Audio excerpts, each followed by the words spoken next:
ডিসেম্বরে নির্বাচন চাইলেন তারেক রহমান, রাজনৈতিক সরকার প্রতিষ্ঠা করতে চায় বিএনপি। আওয়ামী লীগ ছাড়া নির্বাচন গ্রহণযোগ্য হবে কি না প্রশ্নে নীরব কমিশন, স্থগিতাদেশ থাকলে ভোটের সুযোগ নেই।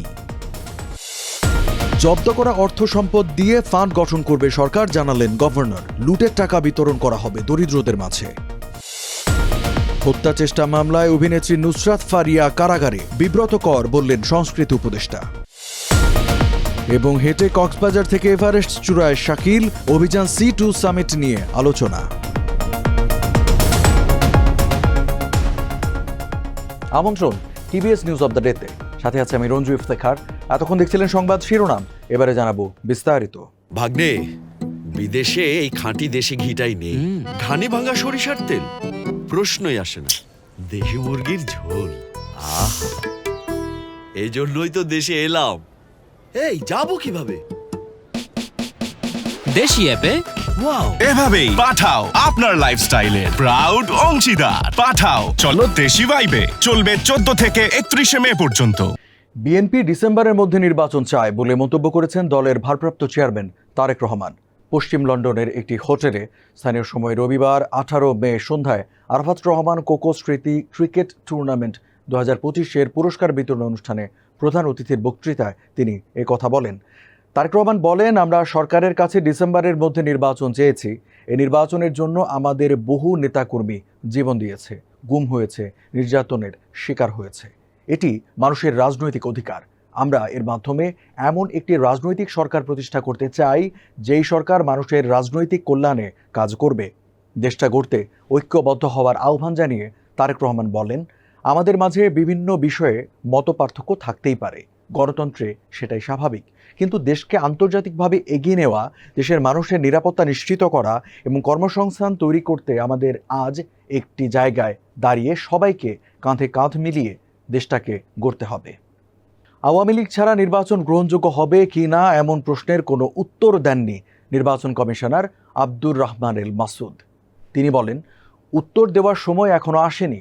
19 মে সোমবার সকালে রাজশাহী আঞ্চলিক লোক প্রশাসন কেন্দ্রে ভোটার তালিকা হালনাগাদ 2025 পরবর্তী পর্যালোচনা ও টেকসই উন্নয়ন পরিকল্পনা শীর্ষক কর্মশালায় যোগ দিয়ে এসব কথা বলেন তিনি। কমিশনার মাসুদ বলেন, সরকার আওয়ামী লীগের কার্যক্রম নিষিদ্ধ করেছে। নির্বাচন কমিশন আওয়ামী লীগের নিবন্ধন স্থগিত করেছে। নিবন্ধনের স্থগিতাদেশ বাতিল বা প্রত্যাহার না হলে দলটি নির্বাচন করতে পারবে না, সুযোগ নেই। তিনি আরও বলেন, নির্বাচন কমিশন প্রধান উপদেষ্টার বেঁধে দেওয়া সময়ে নির্বাচন বাস্তবায়ন করতে সম্পূর্ণরূপে প্রস্তুত রয়েছে। কর্মশালায় বিশেষ অতিথি ছিলেন নির্বাচন কমিশনের সিনিয়র সচিব আখতার আহমেদ। যারা লুটপাটের মাধ্যমে অর্থ আত্মসাৎ করেছেন তাদের সংযুক্ত ও অবরুদ্ধ করা টাকা এবং শেয়ার ব্যবস্থাপনায় একটি আলাদা তহবিল গঠন করেছে সরকার। লুটপাটের কারণে ক্ষতিগ্রস্ত ব্যাংকগুলোকে ওই তহবিল থেকে টাকা দেওয়া হবে। এই টাকা আমানতকারীদের ফেরত দিতে পারবে ব্যাংকগুলো। পাশাপাশি ব্যাংকের বাইরে থেকে অবৈধ উপায়ে যারা অর্থ লুট করেছেন, এমন অর্থ দরিদ্র জনগণের কল্যাণে ব্যয় করা হবে। 19 মে সোমবার রাজধানীর ফরেন সার্ভিস একাডেমিতে আয়োজিত এক সংবাদ সম্মেলনে এই তথ্য জানান বাংলাদেশ ব্যাংকের গভর্নর আহসান এইচ মনসুর। অনুষ্ঠানে উপস্থিত ছিলেন প্রধান উপদেষ্টার প্রেস সচিব শফিকুল আলম ও কেন্দ্রীয় ব্যাংকের আর্থিক গোয়েন্দা ইউনিট BFIU এর প্রধান AFM শাহিনুল ইসলাম। এর আগে আজ সকালে প্রধান উপদেষ্টা অধ্যাপক ডক্টর মোহাম্মদ ইউনুসের সভাপতিত্বে রাষ্ট্রীয় অতিথি ভবন যমুনায় এ বিষয়ে একটি বৈঠক অনুষ্ঠিত হয়। বৈঠকে দেশ থেকে পাচার হওয়া অর্থ ফেরত আনার অগ্রগতি পর্যালোচনার পর সংবাদ সম্মেলনে বক্তব্য দেন গভর্নর। ভাটারা থানায় করা হত্যা চেষ্টা মামলায় গ্রেপ্তার অভিনেত্রী নুসরাত ফারিয়াকে কারাগারে পাঠানো হয়েছে। 19 মে সোমবার ঢাকার চিফ মেট্রোপলিটন ম্যাজিস্ট্রেট আদালত তাকে কারাগারে পাঠানোর আদেশ দেন। ঢাকা মহানগর দায়রা জজ আদালতের প্রধান পাবলিক প্রসিকিউটর ওমর ফারুক বিষয়টি নিশ্চিত করেছেন। 18 মে রবিবার নুসরাত ফারিয়াকে ঢাকার হযরত শাহজালাল আন্তর্জাতিক বিমানবন্দর থেকে গ্রেফতার করে ইমিগ্রেশন পুলিশ। থাইল্যান্ড যাওয়ার সময় বিমানবন্দরের ইমিগ্রেশন চেকপোস্ট থেকে তাকে গ্রেপ্তার করা হয়। এদিন এক ফেসবুক পোস্টে এই বিষয়ে নিজের অবস্থান তুলে ধরেন সংস্কৃতি উপদেষ্টা মোস্তফা সরোয়ার ফারুকী। তিনি বলেন, ঘটনাটি বিব্রতকর। ওভার নার্ভাসনেস থেকে হয়তোবা এই ঘটনা বলে মন্তব্য করেন তিনি। কক্সবাজার থেকে হেঁটে গিয়ে পৃথিবীর সর্বোচ্চ পর্বতশৃঙ্গ এভারেস্টে বাংলাদেশের পতাকা ওড়ালেন একরামুল হাসান শাকিল। 19 মে সোমবার স্থানীয় সময় সকাল 6:30টায় তিনি চূড়ায় পৌঁছান। ইকরামুল হাসান তার এই অভিযানের নাম দিয়েছেন C2 সামিট, অর্থাৎ সমুদ্র থেকে সিংহ।